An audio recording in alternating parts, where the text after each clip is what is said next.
मैं हूं नीरज श्रीवास्तव और अब अगर बात करें चुनाव की तो चुनाव खत्म हो चुका है और शपथ ग्रहण होने जा रहा है। तीसरी बार प्रधानमंत्री नरेंद्र मोदी फिर गद्दी पर बैठने जा रहे हैं। तो लोग हैं हमारे साथ, अलग अलग क्षेत्र के हैं, प्रबंधक हैं, चिकित्सक हैं, तमाम लोग हैं, प्रबुद्ध लोग, और इनसे जान लेंगे क्या लगता है। सर, अब तो शपथ ग्रहण होने जा रहा है, लेकिन जिस तरह का चुनाव रहा आप लोगों ने उम्मीद की थी?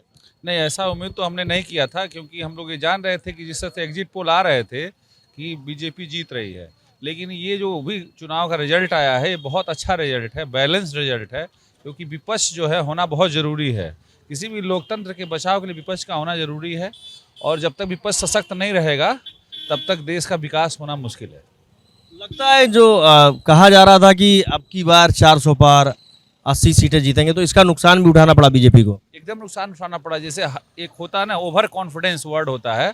किसी भी चीज़ को जीतने के लिए, चुनाव जीतने के लिए ओवर कॉन्फिडेंस नहीं होना चाहिए। रूट लेवल पे वर्क होना चाहिए। ओवर कॉन्फिडेंस में हर बार देखा गया है कि ये साइकिल है, टाइम का पहिया है जो कि चलता रहता है, और इस टाइम के पहिए को ध्यान में रखते हुए आपको ओवर कॉन्फिडेंस नहीं करना चाहिए। किसी भी सिस्टम में देख लीजिए, जो ओवर कॉन्फिडेंस लोग हुए उनका बर्बादी हुई जरूर। अच्छा, अगर कहें जो बीजेपी ने जो फुल मैंडेट की बात की थी, नहीं मिल पाया, तो लगता है जो गठबंधन है कांग्रेस अपनी बात जनता को अच्छे से समझा पाया, या जो घोषणा पत्र था उस पर जनता ने विश्वास किया?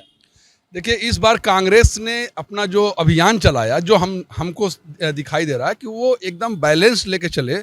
कोई भी इस बार कोई बयानबाजी गलत नहीं किए लोग, बल्कि इनके हर बार पिछले 2 चुनाव में भाजपा के बनाए रणनीति में कांग्रेस फंसती चली जाती थी।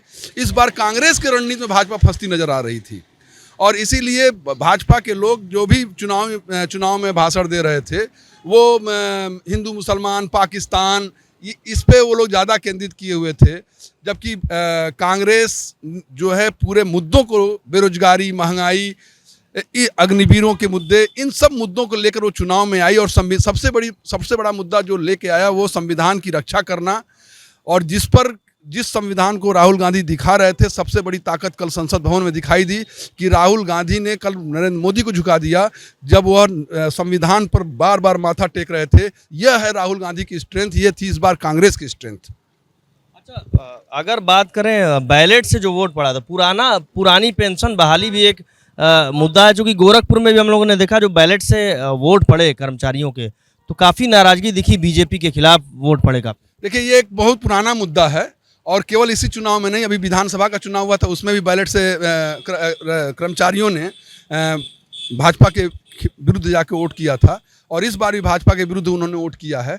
तो वो तो एक पुराना मुद्दा है, जो उनका संघर्ष चल रहा है, और वो संघर्ष लगातार चला रहे हैं, और उस व्यवस्था को भी लागू होना चाहिए। जैसे अग्निवीर पर इस समय समीक्षा हो रही है, उसी तरह इस व्यवस्था पर भी एक बार समीक्षा होनी चाहिए। क्या लगता है आपको, कहीं ना कहीं बीजेपी को नुकसान उठाना पड़ा? अपनी जो वो बातें कह रहे थे, पब्लिक को समझा नहीं पाए। बीजेपी को नुकसान इसलिए उठाना पड़ा कि बीजेपी कांग्रेस के बनाए हुए पिच पे चल रही थी। बीजेपी अपना चुनाव अपने मुद्दे पे लड़ी ही नहीं। उत्तर प्रदेश को ही देख लीजिए, उत्तर प्रदेश में बीजेपी अगर केवल कानून व्यवस्था डेवलपमेंट के नाम पे लड़ती तो अच्छा होता, लेकिन यहाँ पे तो बस वही हिंदू मुस्लिम और पाकिस्तान, राम मंदिर, इस पे लड़ने लगी। अगर यूपी में चुनाव अगर डेवलपमेंट, विकास, कानून व्यवस्था पे लड़ी होती तो इससे बहुत अच्छी पोजीशन रहती है। इसीलिए जो भी नुकसान हुआ इनको लिया। 400 पार जो ये कह रहे थे, 400 पार ये मनोवैज्ञानिक दबाव बना रहे थे, इसका भी गलत असर गया।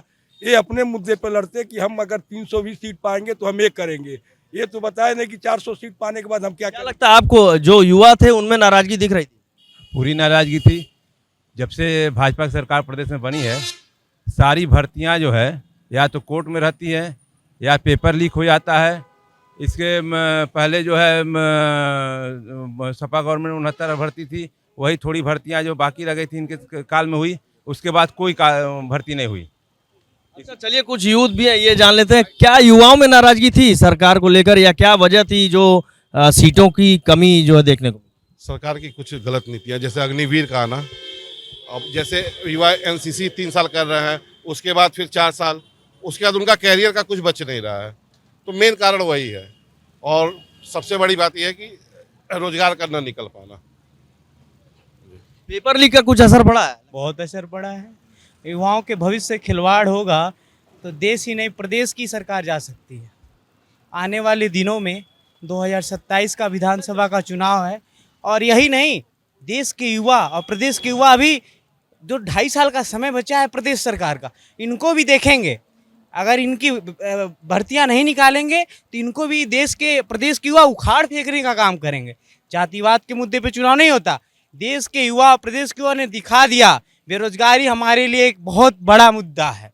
जब तक बेरोजगारी प्रदेश सरकार दूर नहीं करेगी तो कोई भी सरकार हो, चाहे कोई भी पार्टी की सरकार हो, हमारे देश और प्रदेश के युवा इन लोगों को उखाड़ फेंकने का काम करेंगे। क्या लगता है, आप सहमत हैं?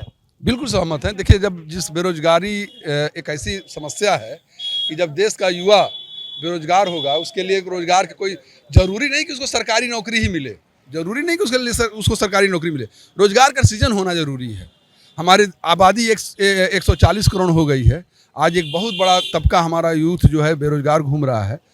तो ये एक बड़ी समस्या है और आने वाले दिनों में सरकारों को इस पर गंभीरता से विचार करना पड़ेगा। मोदी लहर, मोदी वेब कह रहे थे चल रही है, लेकिन इस बार लग रहा है कि मोदी वेब का कुछ असर दिखा नहीं, यूपी में भी खासकर बात। देखिए 2019 में तो मोदी लहर बहुत ज़्यादा थी, लेकिन इस बार जो चुनाव हुए मोदी लहर अंडरग्राउंड तो थी, लेकिन जो मेन मुद्दे थे बेरोजगारी, सरकारी भर्तियां, स्पेशली जो ये गवर्नमेंट है ये प्राइवेटाइजेशन की तरफ ज़्यादा बढ़ रही है। जब तक आप मूलभूत सुविधाएं जैसे शिक्षा हुआ, स्वास्थ्य हुआ, इन सब चीज़ों को आप जब तक गवर्नमेंट सेक्टर में नहीं अच्छे से रखेंगे तब तक चीज़ों को आप आगे नहीं बढ़ा पाएंगे। जहाँ तक मोदी लहर का सवाल है, मोदी लहर तो थी, ऐसा इसमें मोदी जी का पर्सनल लेवल पे यदि आप बात करेंगे तो वो बहुत ही अच्छा काम किया उन्होंने। हम लोग भी अलग अलग गांव शहर में जा रहे थे तो थोड़ी वेब दिखाई दे रही थी, लेकिन जिस तरह का दावा किया जा रहा था, जिस तरह का एग्जिट पोल था, उस तरह का माहौल दिखाई नहीं दिया रिजल्ट में। नहीं, ऐसा कुछ था नहीं। यदि आप रूट लेवल पे आप गए होंगे, देखे होंगे हर गांव में, हम तो गांव से मैं अपना वोटिंग मैं गांव में ही किया था, देखा ये जा रहा था कि हर गांव में जो विपक्ष था वो बहुत एक्टिव था, बूथ लेवल पे बहुत एक्टिविटी उनकी थी और जो उनके काम करने वाले वर्कर्स थे वो हर चीज़ को मतदाताओं को ले आके वोटिंग कराना, जबकि बीजेपी के लोगों में ये चीज़ नहीं देखी गई। रूट लेवल पे, बूथ लेवल पे प्रॉब्लम थी और वो लोग वोटिंग नहीं पूरा करा पाए। अच्छा, अगर कांग्रेस गवर्नमेंट बनाती तो क्या लग रहा है, बेहतर कर पाती या फिर गिर जाती? नहीं, अगर वो बहुमत में रहती, इंडिया गठबंधन बहुमत में होता तो चलाती, अच्छे से चलाती। बहुत वादे पूरे कर पाते वो जो घोषणा पत्र में वादे, सारे वादे पूरे करते। आज क्या अनाज नहीं दिया जा रहा है इतने लोगों को? क्या आज जो है वो सम्मान निधि नहीं दी जा रही है? तो आखिर ये जो पैसे तो गवर्नमेंट के पास आ ही रहे हैं। ऐसा नहीं है भाई, आज से आप 10 साल पहले जाइए, जीएसटी या चाहे गवर्नमेंट के पास इतने पैसे नहीं आते थे, फिर भी देश यहाँ तक पहुँचा ना। अच्छा, आप मानते हैं पेंशन दिया कांग्रेस की गवर्नमेंट ने बरसों तक, लेकिन अब ये सरकार प्राइवेटाइजेशन कर रही है तो इसकी नाराजगी दिख रही है? नाराजगी दिख रही है तभी तो दशा हुई है। नाराजगी देख रही है। एक आदमी अभी देख लीजिए, यूपी को ही ले लीजिए, 5 साल के बीच में कोई रोजगार, किसी को कोई नौकरी नहीं मिली, ना कोई रोजगार मिला। ये कहते हैं सबको कि आप बिजनेस करिए। बिजनेस आदमी तभी करेगा जब आदमी के पास मतलब खरीदार रहेगा। ये बताइए, मार्केटिंग, अभी आप मार्केट में चले जाएंगे, सबसे पहले तो इनको खरीदार पैदा करना चाहिए। अगर मार्केट में पैसा नहीं रहेगा तो बिजनेस करके आप करेंगे क्या? दुकान लगा दीजिए 100 गो, खरीदने वाले के पास। सहमत है सर इनकी बात? हम सुने नहीं अभी जैसे कि सरकार जिस तरह से बीजेपी दावे कर रही थी, दावों पर नुकसान उठाना पड़ा सीटों पर, ये इनका कहना है कि वजह यही है। देखिए, दावा तो जो कर रहे थे वो एक तरह से मनोवैज्ञानिक प्रेशर था विपक्ष पे। ऐसा कुछ नहीं था कि 400 पार हो जाएंगे, ऐसा कहीं धरातल पे नहीं दिख रहा था। एक उनका अपना नारा था कि हम इस तरह से कहेंगे तो जो विपक्षी हैं वो उनका मनोबल टूटेगा। लेकिन जो नुकसान उठाना पड़ा है उसका प्रमुख कारण ये है कि कहीं ना कहीं युवा और जो तैयारी करने वाले हमारे भाई हैं वो इस सरकार से नाखुश हैं, क्योंकि भर्तियां रेगुलर नहीं हैं। जो भर्तियां आ भी जा रही हैं वो किन्हीं न किन्हीं कारणों से या तो पेपर आउट लीक हो जा रहा है या कुछ और कारण हो जा रही है।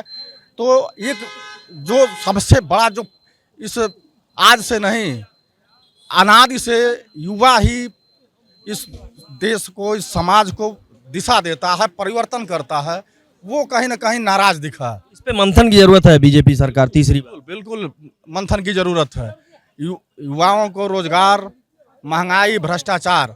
जब ये सरकार कांग्रेस के बाद जब 2014 में माननीय नरेंद्र मोदी जी के नेतृत्व में सरकार आई थी, तो सिर्फ और सिर्फ 3 मुद्दा था जहां तक हमको जानकारी है, महंगाई, भ्रष्टाचार और क्या रोजगार। और कहीं ना कहीं इन मुद्दों पर सरकार पूरी तरह से कामयाब नहीं हो पाई है। उस पर उसको मंथन करने की ज़रूरत है और आगे सुधार करने की ज़रूरत है। देखिए, यही है महंगाई, बेरोजगारी और जो भ्रष्टाचार है, इन मुद्दों पर जो युवा हैं उनकी नाराजगी झेलनी पड़ी और यही वजह है कि बीजेपी को कई मोर्चों पर मात खानी पड़ी है और इस पर मंथन करने की भी जरूरत है।